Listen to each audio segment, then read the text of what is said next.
Hello दोस्तों, season classes में आपका फिर से स्वागत है। आज की क्लास में हम हिंदी के जो फर्स्ट चैप्टर है वर्णमाला उसके बारे में पढ़ेंगे। जैसे कि भाषा और वर्णमाला। पहले हम भाषा पे विचार करते हैं। भाषा क्या है? भावों को अभिव्यक्त करने के माध्यम को हम भाषा कहते हैं। हिंदी भाषा मूलतः आर्य परिवार की भाषा है। इसकी लिपि देवनागरी है, जिसका विकास ब्राह्मी लिपि से हुआ है। और इसी लिपि में क्या है, वैदिक साहित्य भी रचित है। तो भाषा क्या थी? भावों को जो अभिव्यक्त करने के माध्यम को हम भाषा कहते हैं। यह आर्य परिवार की भाषा है। इसकी लिपि देवनागरी है, जिसका विकास ब्राह्मी लिपि में हुआ है, लिपि से हुआ है। हिंदी के विकास में वैदिक संस्कृत, हिंदी के विकास में क्या भाई, वैदिक संस्कृत, लौकिक संस्कृत, पाली, प्राकृत, अपभ्रंश एवं विदेशी भाषाओं अरबी, फारसी आदि का बहुत योगदान है। और हिंदी में क्या है, इसमें वर्ण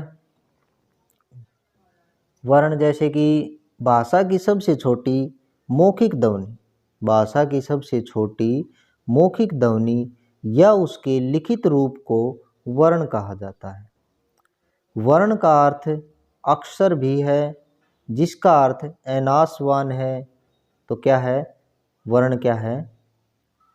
भाषा की सबसे छोटी मौखिक ध्वनि या उसके लिखित रूप को वर्ण कहा जाता है। वर्ण का अर्थ अक्षर भी है, जिसका अर्थ अनासवान है।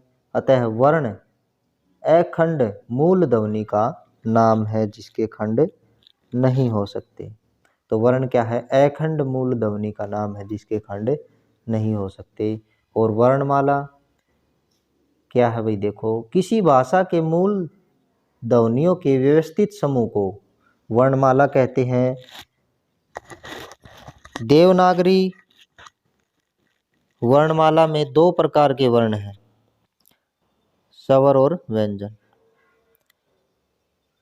तो स्वर में क्या है? वे वर्ण जिनके उच्चारण के लिए किसी अन्य वर्ण की आवश्यकता नहीं होती, स्वर कहलाते हैं। इनकी संख्या उच्चारण की दृष्टि से 11 है। तो वे वर्ण जिनके उच्चारण के लिए किसी अन्य वर्ण की आवश्यकता नहीं होती, उन्हें स्वर कहते हैं। जैसे कि ए, आ, ई, उ, री, ए, ऐ, ओ, औ। और अंग क्या है? अनुस्वार है। और अह क्या है? विसर्ग है। जैसे कि स्वर और भी है, अग्र स्वर। अग्र स्वर क्या है? जिन स्वरों के उच्चारण में जिह्वा का अग्रभाग सक्रिय होता है, उन्हें अग्र स्वर या आगे के स्वर कहा जाता है। और पश्च स्वर क्या है? जिन स्वरों के उच्चारण में जिह्वा का पश्च भाग सक्रिय होता है, उन्हें पश्च स्वर कहते हैं या पीछे का स्वर कहा जाता है। तो अग्र स्वर जिनमें अग्रभाग सक्रिय हो जिह्वा का, पश्च स्वर जिनमें पीछे का भाग। जैसे कि अग्र स्वर के उदाहरण है ई, ए, ऐ, ई। और पश्च स्वर आ, उ, ओ, औ। ठीक है। उसके बाद है संवृत स्वर। संवृत शब्द का अर्थ होता है कम खुलना। जिन स्वरों के उच्चारण में मुख कम खुलता है, उन्हें संवृत स्वर कहते हैं। जैसे ई, बड़ी और ऊ। ठीक है। अग्र स्वर क्या था? जिन स्वरों के उच्चारण में जीवा का अग्रभाग सक्रिय होता है, उन्हें अग्र स्वर कहते हैं। और जिन स्वरों के उच्चारण में जीवा का पश्च भाग सक्रिय होता है, उन्हें पश्च स्वर कहते हैं। और संवरित स्वर का अर्थ होता है कम खुलना। जिन स्वरों के उच्चारण में मुख कम खुलता है, उन्हें संवरित स्वर कहते हैं। नेक्स्ट है वही सेकंड, ओष्ठाकृति के आधार पर स्वरों के भेद। वृत्ताकार स्वर, जिन स्वरों के उच्चारण में होठों का आधार गोल हो जाता है, उन्हें वृत्ताकार स्वर कहते हैं। जैसे उ, ओ, औ। तो जिन स्वरों के उच्चारण में होठों का आकार गोल हो जाता है उन्हें वृत्ताकार स्वर कहते हैं। अवृत्ताकार स्वर जिन स्वरों के उच्चारण में होठ गोल न होकर अन्य आकार में खुले उन्हें क्या है, अवृत्ताकार स्वर कहते हैं। ठीक है, थर्ड टॉपिक है भाई, थर्ड पॉइंट है उच्चारण समय के आधार पर स्वर के भेद। उच्चारण समय के आधार पर स्वर के भेद। हर्षो स्वर जिन स्वरों के उच्चारण में एक मात्रा का समय अर्थात सबसे कम समय लगता है उन्हें हर्षो स्वर कहते हैं। जैसे कि ए, ई, उ हर्ष स्वर है।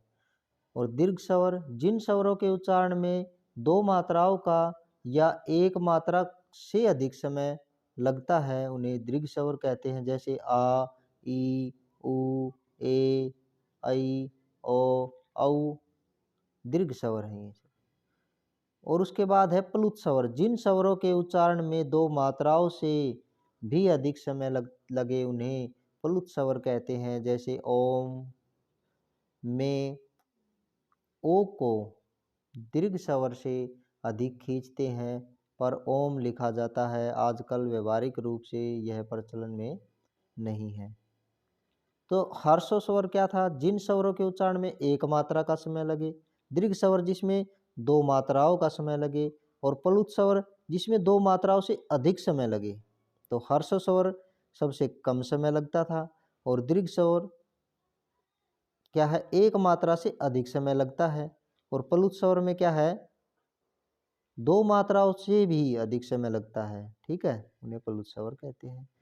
और स्वर भेद का महत्व। हिंदी में स्वरों का ज्ञान होना अनिवार्य है। स्वरों के भेद का सही ज्ञान न होने पर उच्चारण में ही नहीं अपितु अर्थ में भी परिवर्तन हो जाता है। तो जैसे कि हर्ष स्वर और दीर्घ स्वर। हर्ष स्वर कुल, एक तो हम छोटा ऊ की मात्रा है कुल पढ़े और एक पुढ़े कूल, एक और एक खोल है हर्ष स्वर में। दीर्घ स्वर में क्या हो जाएगा, खोल, जाति, जाति। ठीक है, तो हर्ष स्वर और दीर्घ स्वर ये स्वर भेद का महत्व है। अब है व्यंजन और इसके भेद, अर्थ एवं महत्व। स्वरों की सहायता से बोले जाने वाले वर्ण व्यंजन कहलाते हैं। जिन ध्वनियों का उच्चारण करते समय श्वास मुख के किसी स्थान पर विशेष स्थान आदि का स्पर्श करते हुए निकले उन्हें व्यंजन कहते हैं। स्वरों की सहायता से बोले जाने वाले वर्ण व्यंजन कहलाते हैं। जिन ध्वनियों का उच्चारण करते समय श्वास मुख के किसी स्थान विशेष स्थान आदि का स्पर्श करते हुए निकले उन्हें क्या है, व्यंजन कहते हैं। जैसे कि तालु, मूर्धा, ओष्ठ एवं दांत आदि को स्पर्श करते हुए निकले तो उन्हें क्या व्यंजन कहते हैं। क्या, तालु, मूर्धा, ओष्ठ एवं दांत। परंपरागत रूप से व्यंजनों की संख्या 33 मानी जाती है। और व्यंजनों का वर्गीकरण हम करते हैं। जैसे कि व्यंजनों का वर्गीकरण, व्यंजनों को उच्चारण की दृष्टि से दो आधारों पर विभाजित किया जाता है। नंबर 1 है उच्चारण स्थान।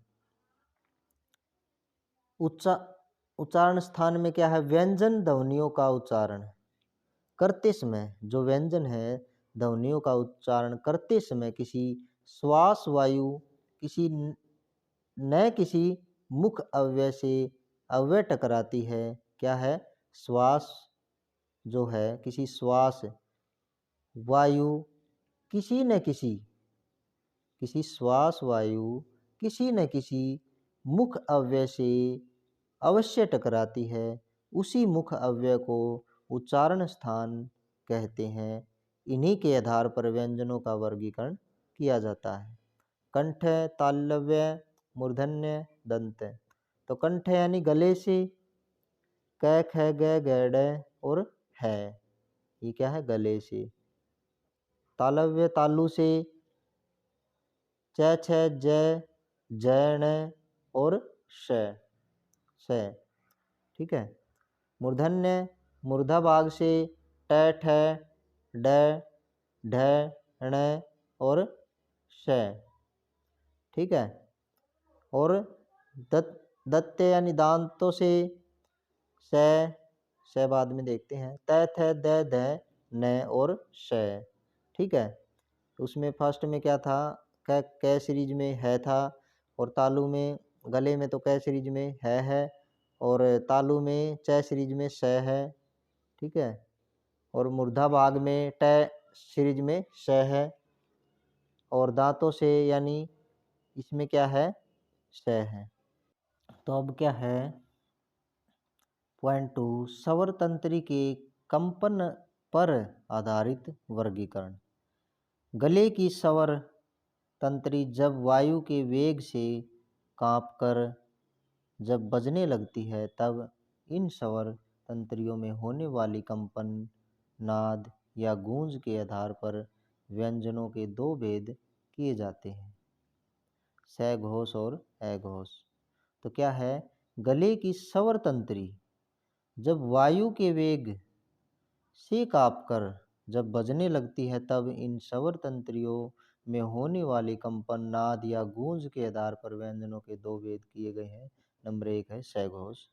जिन व्यंजनों के उच्चारण में, सघोष क्या है, जिन व्यंजनों के उच्चारण में स्वर तंत्रियों में कंपन पैदा होती है उन्हें सघोष व्यंजन कहते हैं। कंपन पैदा होती है तो सघोष व्यंजन। ठीक है। जैसे कि ग, घ, ड़, ज, झ, ण, ड, ढ, ण, द, ध, न, ब, भ, म। अघोष क्या है, जिन ध्वनियों के उच्चारण में स्वर तंत्रियों में गूंज उत्पन्न होती है उन्हें अघोष कहते हैं। जैसे क, ख, च, छ, ट, ठ, त, थ, प, फ, श, श। तो सघोष क्या है, जिन व्यंजनों के उच्चारण में स्वर तंत्रियों में कंपन पैदा होती है वो सघोष, और जिनमें गूंज उत्पन्न होती है वो अघोष। ठीक है। नेक्स्ट चलते हैं भाई। अवयव के अवरोध द्वारा, अवयव के अवरोध द्वारा। पॉइंट 3 क्या है, अवयव के अवरोध द्वारा ध्वनियों का उच्चारण करते समय हमारी जीभ, मुख आदि अवयव अनेक प्रयत्न करते हैं। इसी आधार पर वर्गीकरण किया गया है। स्पर्श, जिन व्यंजनों का उच्चारण करते समय हमारे मुख के अवयव का आपस में स्पर्श होता है, जिन व्यंजनों का उच्चारण करते समय हमारे मुख के अवयव का आपस में स्पर्श होता है उन्हें क्या है, स्पर्श व्यंजन कहते हैं।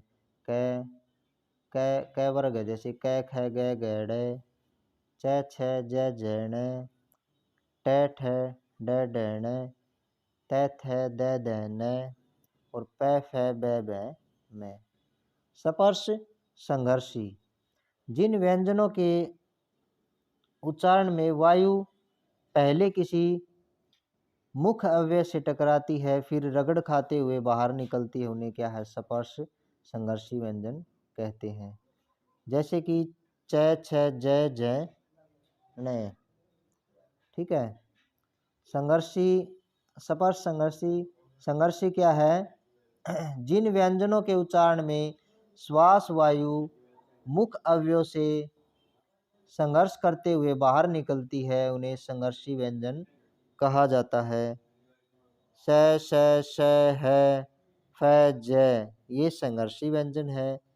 इन्हें उष्म ध्वनियाँ भी कहते हैं। जो संघर्षी व्यंजन है जिनके उच्चारण में श्वास वायु मुख अवयव से संघर्ष करते हुए बाहर निकलती है उन्हें संघर्षी व्यंजन तो कहा जाता है, साथ में उन्हें उष्म ध्वनियाँ भी कहते हैं। अंतस्थ, व्यंजन और स्वर के ठीक मध्य स्थित होने के कारण इनका नाम अंतस्थ रखा गया है। क्या है, व्यंजन और स्वर के ठीक बीच होने के कारण, मध्य होने के स्थित होने के कारण क्या है, इनका नाम अंतस्थ रखा गया है। य, र, ल, व को अंतस्थ व्यंजन कहते हैं क्योंकि इनके उच्चारण में वायु का अवरोध कम होता है, तो इन्हें क्या है, अंतस्थ व्यंजन कहते हैं। उत्तक्षिप्त,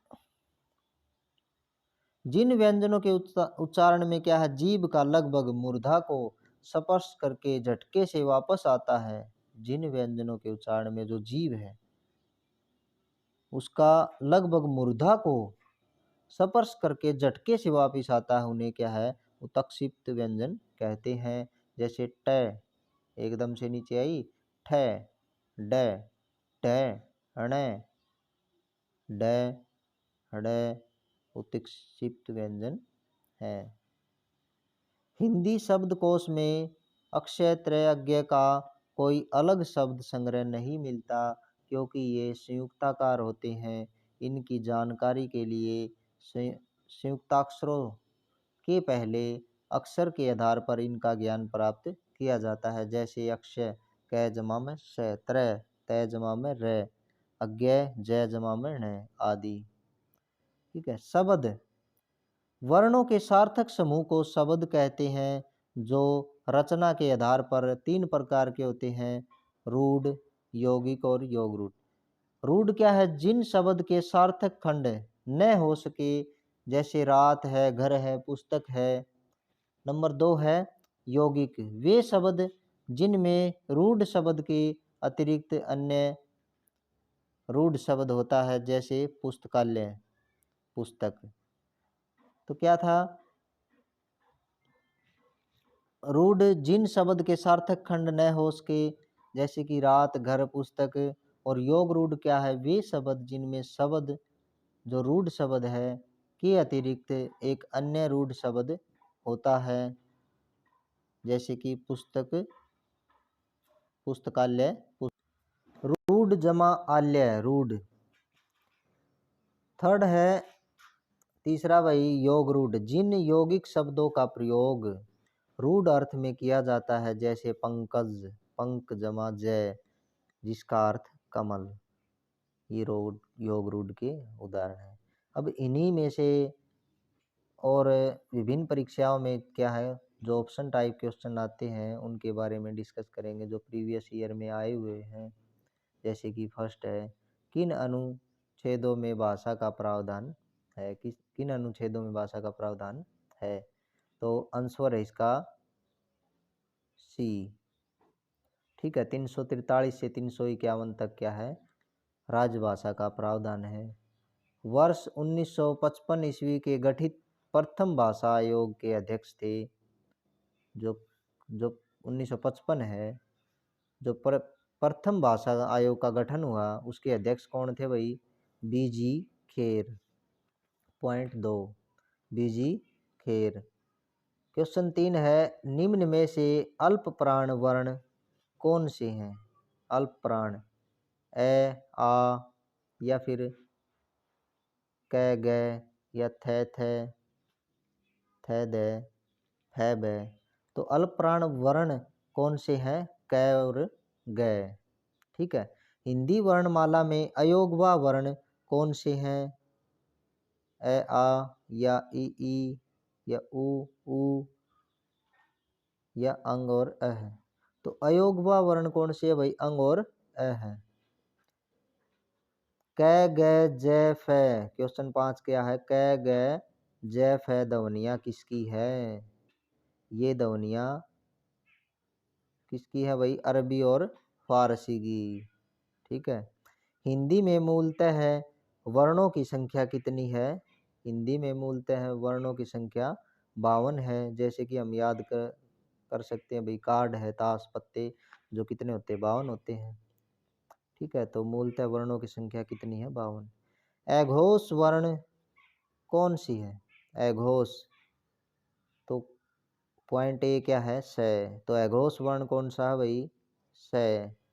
य, र, ल, व व्यंजनों को कहते हैं क्या, अंतस्थ व्यंजन। य, र, ल, व व्यंजनों को हम अंतस्थ व्यंजन कहते हैं।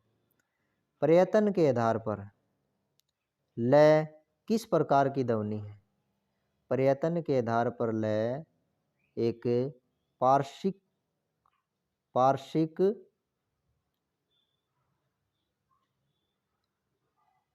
तो प्रयत्न के आधार पर लय किस प्रकार की ध्वनि है? पार्श्विक।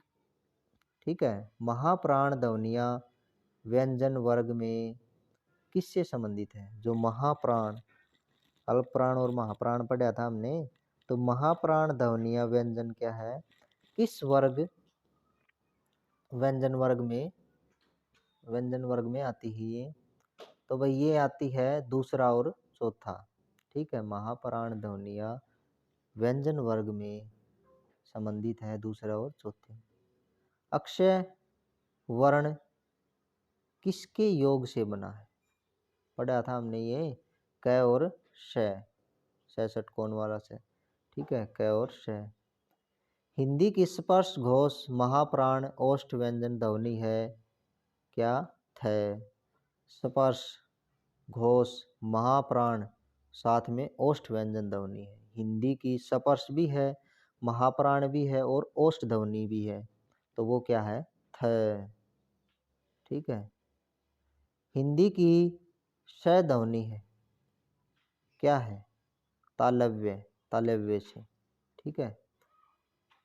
तो 14 है स, श है कौन से व्यंजन कहलाते हैं? तो ये कौन से व्यंजन कहलाते हैं भाई? ये क्वेश्चन आया हुआ है यूपी टीजीटी में। तो क्या है? डी, उसमें संघर्षी व्यंजन। तो दोस्तों मिलते हैं नेक्स्ट वीडियो में नेक्स्ट टॉपिक के साथ। ओके।